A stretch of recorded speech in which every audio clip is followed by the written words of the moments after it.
절히 기도 드리옵나이다. 아멘. 하나님께서는 장자에게 자신의 유업을 물려주셨죠.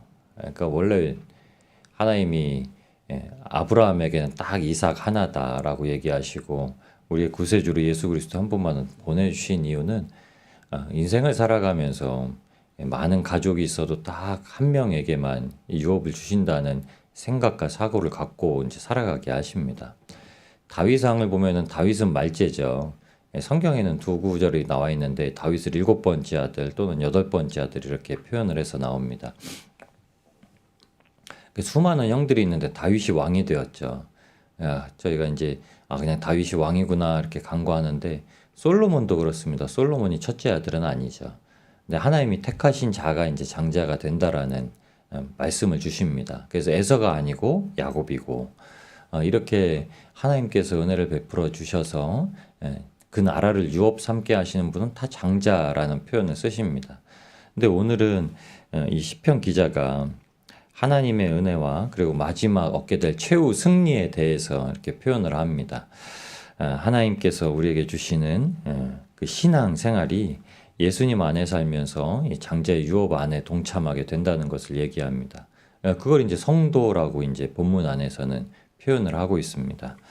근데 히브리 기자가 똑같은 표현을 생각을 하고 있습니다. 그러니까 유대인들의 아주 근본적으로 가지고 있었던 이 장자의 축복권이 하나님께서 과연 무엇을 원하시는가? 누가복음 15장의 탕자의 비유에서는 꼭 아들을 거의 2명 이렇게 비유를 하시죠. 근데 맏아들은 집에서 순종하였지만 불평하였고 탕자는 자신의 죄를 깨달아 알아서 하나님 앞에 또한 아버지 앞에 자복했더니 아버지의 그 값없는 사랑을 받게 되어지는, 그러니까 굉장히 놀라운 표현을 하고 있습니다. 우리가 주님 앞에 하나님의 사랑을 깨닫게 될 때에 그 복이 흘러가는 것을 이제 장자의 축복이라고 말씀을 하십니다. 그래서 모든 제자들과 사도들도 다 이 장자의 축복을 받은 자들이고 이 땅에 살아가는 신앙생활 가운데 있는 분들도 하나님의 사랑을 먼저 깨달아 알고 주님 앞에 그 겸손함과 온유함을 십자가에서 배우시는 분들이 다 이 장자의 회에 참여한다라고 이야기를 합니다. 히브리서 12장 22절에서 24절까지의 말씀인데요. 12장 22절에서 24절까지는 천국에 대해서 천국이 어떤 나라인가를 이제 9가지로 이제 설명을 해주고 계십니다. 그러나 너희가 이른 곳은 이렇게 얘기하죠. 그냥 이렇게 천국이라고 딱 이렇게 보시면 됩니다. 너희가 이른 곳은 시온산과 살아계신 하나님의 도성인 하늘의 예루살렘과 천만 천사와 하늘에 기록된 장자들의 모임과, 천국은 장자들의 모임, 또 하늘에 기록되어진 장자들의 모임. 그러니까 지금 히브리 기자는 이 땅을 살아가는 이 흩어진 유대인들에게 보내는 서신이었는데 마지막 때를 예수 그리스도를 잘 붙들고 살자. 어떤 미혹이 와도 흔들리지 말고 다시 이전과 같이 율법을 섬기는 걸로 돌아가지 말고 복음 안에서 아주 그냥 의인은 믿음으로 말미암아 살리라. 예수 그리스도께서 우리를 위해 죽고 부활하셨다. 그리고 그 믿음 한 가지. 다른 이름은 우리에게 구원 얻을 만큼 주신 적이 없다라는 그 한 가지만 붙들고 살아가게 하십니다. 그래서 표현하신 게 이제 하늘에 기록된 장자들의 모임도 이제 천국이라고 표현을 해주십니다. 그래서 이 곳에서 하나님께서 약속하신 것들을 붙들라고 하시는데 우리에게 새 노래를 부를 줄 아는 자, 그러니까는 구원만 얻은 자들, 장자들의 회 모임에 참여한 자들은 새 노래를 부를 줄 아는 자들이라고 얘기를 합니다. 오늘도 하나님 앞에 우리가 심령으로 새 노래를 올려드리는 복된 하루가 되시길 주님의 이름으로 축복합니다. 노래는 무엇이냐라고 성경에 보니까 야고보서 5장 13절에는요. 너희 중에 고난당하는 자가 있느냐? 그는 기도할 것이요 즐거워하는 자는 찬송할지니라. 이렇게 표현을 하고 있습니다. 고난당하면 기도하고 즐거우면 찬송해라. 이렇게 표현을 합니다. 즐거워하는 자가 찬송하라고 얘기를 하고 계시죠. 근데 어떻게 보면은 뭐 슬픈 일, 좋은 일 이렇게 표현하고 있는 것 같은데 야고보서는 그렇지 않습니다. 야고보서가 기록된 목적은 믿음을 행동으로 잘 나타내 보자. 믿음이 행동으로 나타내어지지 않으면 믿음이 증거가 되지 않는다라는 말씀을 주시는 겁니다. 그러니까 믿음을 확정하자 이 말씀인데, 그럼 슬퍼하는 자는 누굴까요? 믿음을 행동으로 못 내보내는 자들이겠죠. 믿고 있다고는 하지만 내 믿음이 행동으로 나오지 못하는 자들. 그럼 기뻐하는 자가 어떻게 찬송할까요? 내가 마음으로는 두려운데 그 행동으로 하나님을 믿는 믿음을 증거했을 때 기뻐하는 자라고 얘기를 합니다. 그래서 이 말씀은요, 팔복에 대한 말씀의 이제 성취입니다. 마태복음 5장 11절, 12절 말씀에 팔복에 대해서 말씀하시고, 때로는 이제 구복이라고 여겨서 말씀하시는 분들이 11절까지 포함을 해서 9가지 복이다라고 하는데요. 그건 아니고요. 이 8가지 복을 총칭해서 이제 한 가지로 이제 집약을 해놓은 게 11절, 12절 말씀입니다. 나로 말미암아 너희를 욕하고 박해하고 거짓으로 너희를 거슬려 모든 악한 말을 할 땐 너희에게 복이 있나니. 그러니까 이게 집약된 말씀이죠. 기뻐하고 즐거워하라. 하늘에서 너희 상이 큼이라. 너희 전에 있던 선지자들도 이같이 박해하였느니라. 아멘. 어떨 때 기뻐하라고? 고난당하고 우리에게 악한 말을 하는 자가 있으면 예수 그리스도의 이름으로 우리가 그걸 받는 거기 때문에 즐거워하라. 왜 즐거워하는지 이렇게 얘기를 합니다. 하늘의 상이 크다. 이게 놀라운 말씀입니다. 우리의 하늘에 상이 쌓여 있기 때문에 그걸 보고 즐거워하라는 거예요. 어떤 사람이 괜히 이렇게 슬슬 웃고 다니면 그 사람이 뭔가 있는 거예요. 집에 금두꺼비가 있든지. 그래서 예전에는 매일 집에 빨리빨리 들어가는 사람은 뭐 집에 금송아지라도 뒀냐고 그런 말씀을 했거든요. 근데 실제 그렇습니다. 지갑이 두둑한 자가 뭐 그냥 여유가 있다고 얘기를 하죠. 근데 육신으로는 지갑이 두둑해야 여유가 있기 때문에 세상 사람들이 하나님을 몰라도 가정을 채우려고 합니다. 그래서 예수님께서 비유의 말씀도 하셨죠. 어떤 부자가 가진 것이 너무 많아서 곡식이 많아서 창고를 새로 짓게 되었습니다. 그 창고를 다 크게 짓고 나서 거기에다가 곡식을 가득 채워놨더니 이제 내 영혼에게 이렇게 얘기합니다. 내 영혼아 이제 쉬고 놀자. 이제 풍부하고 채워놨다. 근데 예수님께서 하시는 말씀이 그거 참 어리석은 행동이다. 어리석은 생각이다. 하나님께서 갑자기 오셔서 그 영혼을 취하신다면 그가 이 땅에서 수고로 여기고 쌓아뒀던 것들이 그냥 과연 누구의 것이 되겠느냐. 그가 수고하고 열심히 행하긴 했지만은 그걸 한 번도 누리지 못하고 가게 될 텐데 어떡하겠느냐. 이 말씀을 하십니다. 그러면서 하늘에 우리의 상급을 쌓는 것이 복이다라는 말씀을 허락해 주십니다. 근데 그 말씀이 바로 이 말씀입니다. 우리가 예수님의 이름으로 박해를 받는 거는요. 예수님의 이름으로 타협하지 않고 살아가는 신앙생활을 가지고 있고 세상 사람들이 하지 못하는 위로와 이해를 하고 그리고 세상 사람들이 절대로 행하지 못하는 사랑을 낼 때 할 수 있습니다. 그냥 그것이 예수님의 이름으로 증거되어질 때 행동하는 것입니다. 그리고서도 얘기하죠. 세례 요한과 같이 예수님은 흥하셔야 되고 우리는 쇠하여야 되는 직분이기 때문에 드러내지 아니하고 오른손이 하늘은 왼손이 모르게 하는 예수님께서 말씀해 주신 그대로 하는 것을 지금 마태복음에도 얘기하고 있고 야고보서에도 즐거워하는 찬송하는 자라고 합니다. 그럼 오늘 시편 기자가 말하는 새 노래로 찬송하라는 건 지금 이 현실 세계에서 즐거워하고 기뻐할 것들 때문에 찬송하라는 말씀이 아니라 시편도 이제 끝이 나죠. 149편, 150편, 138편부터 계속 이제 하나님을 찬송하는 찬송시가 이루어지고 있는데 그 말씀은요. 약속에 대한 성취를 굉장히 신뢰하고서 우리한테 이야기해주고 계신 성경입니다. 그런데 이 상을 선지자와 같은 상이라고 얘기를 하고 있습니다. 왜냐하면 선지자는 어떤 존재냐고 얘기하면 하나님의 말씀을 전혀 깨닫지도 못하고 기록되어 있지만 그대로 믿지 못하고 행동하지 못하던 자들에게 선포하던 사람들입니다.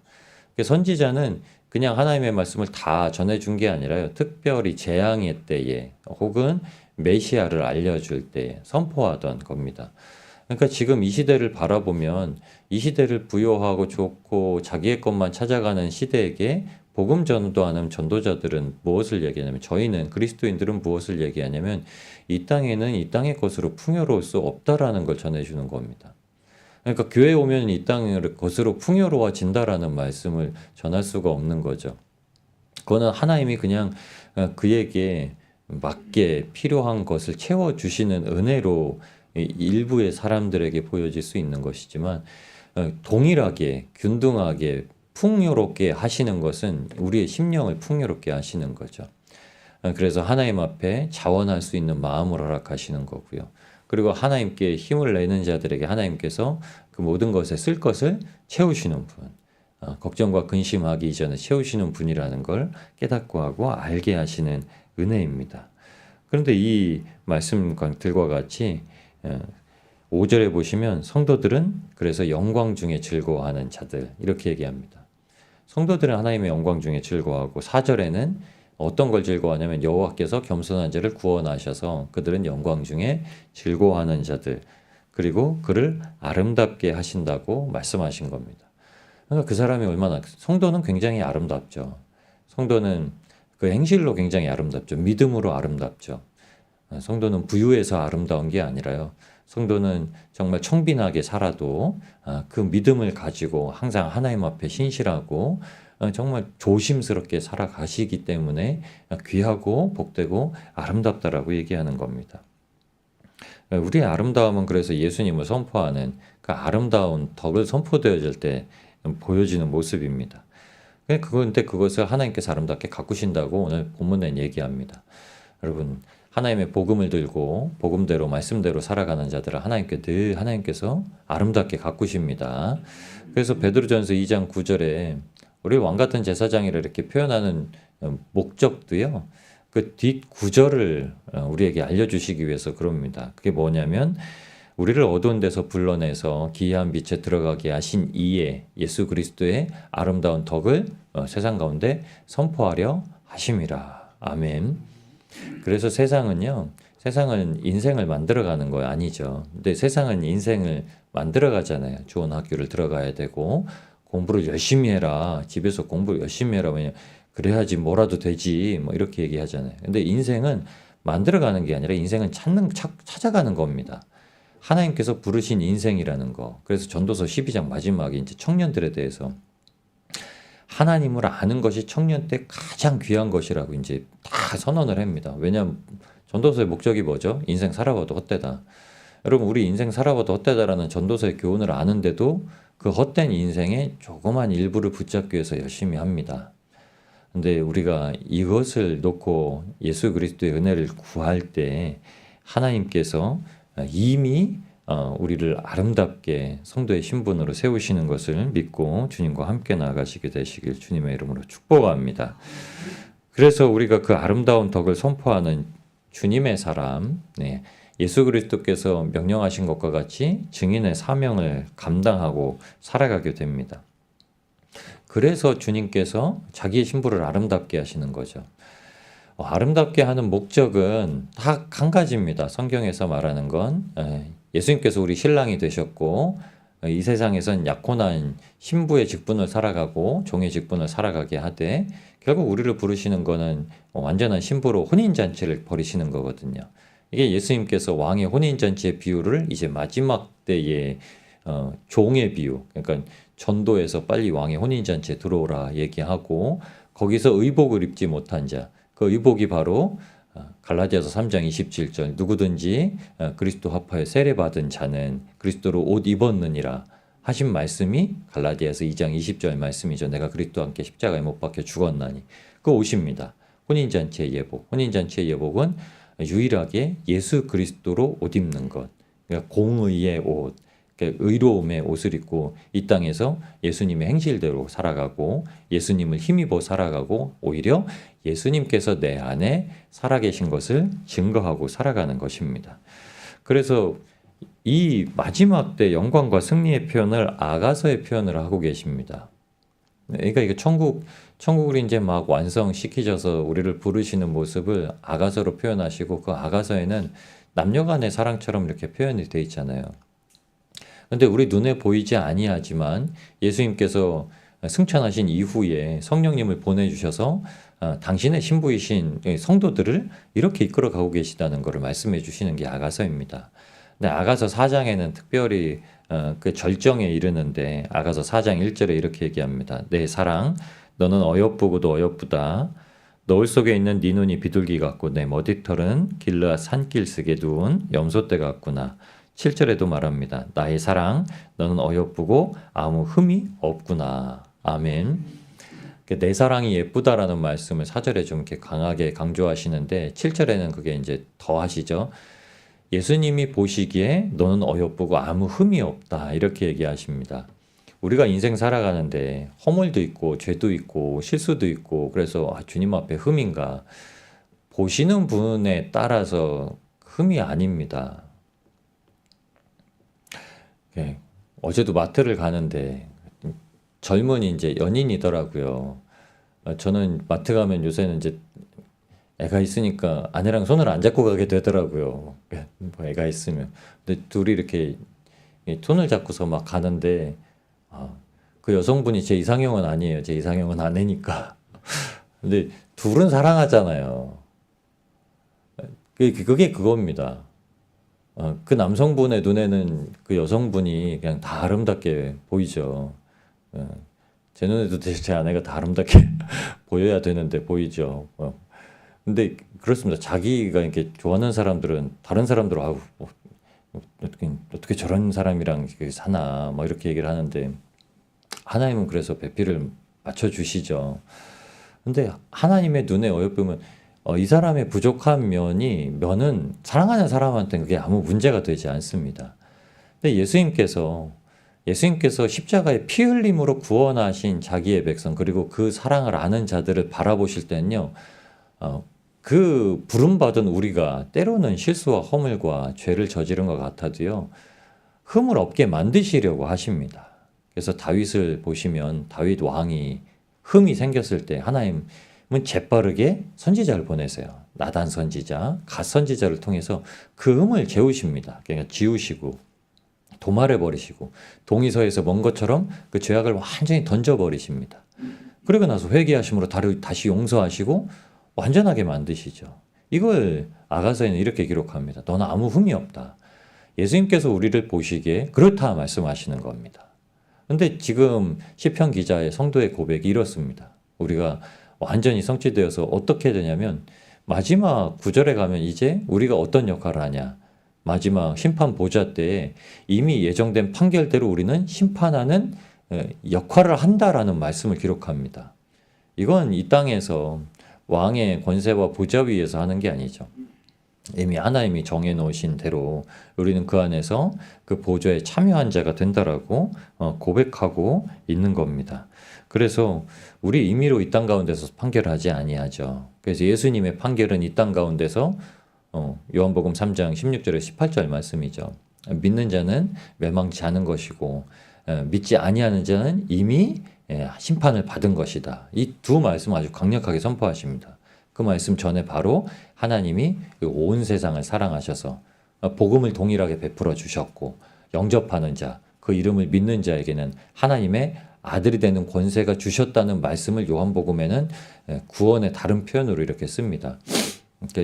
요한복음은 성령님을 보내실 것과 그 말씀으로 보지 못하고 믿는 자들이 복되는 사건을 통해서 그 믿는 자들에게 하나님께서 주시는 그 권세의 놀라움을 얘기하고 있습니다.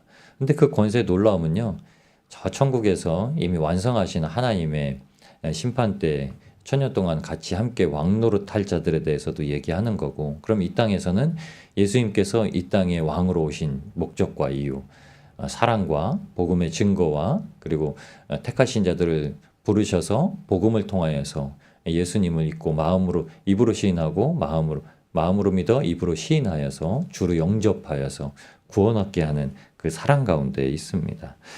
그래서 오늘 주님께서도 이것에 우리에게 동참하게 하십니다. 이미 우리는 천국의 시민으로서 하늘에서 판결을 내리는 자들이죠. 그러나 그 판결을 내리기까지 하나님께서는 하루를 천년같이, 천년을 하루같이 모든 자들이 회개하기까지 오래 참으시는 일들을 먼저 감당하시고 그 일을 하셨습니다.